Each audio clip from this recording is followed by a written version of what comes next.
Alhamdulillah pemasangan anjungan mandiri, layanan tiket berobat, serta layanan konfirmasi hadir dan cetak SEP BPJS otomatis sudah selesai dipasang untuk RSUD Sultan Iskandar Muda Kabupaten Nagan Raya. Harapannya besok sudah bisa digunakan.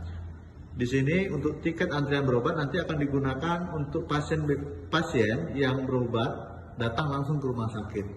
Sedangkan layanan satu lagi ini cetak SEP BPJS, nanti layanan ini akan digunakan oleh pasien yang berobatnya secara online, baik online menggunakan mobile JKN, menggunakan aplikasi Klik Pasien, atau daftar langsung melalui website rumah sakit.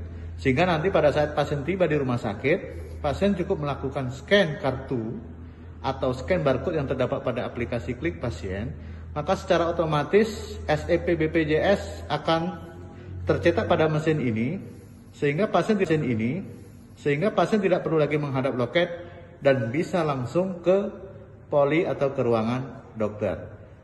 Ini sangat cocok jika diterapkan dengan kondisi seperti saat ini, yaitu pandemi, karena interaksi antara pasien dengan petugas kalau bisa kan diminimalisir.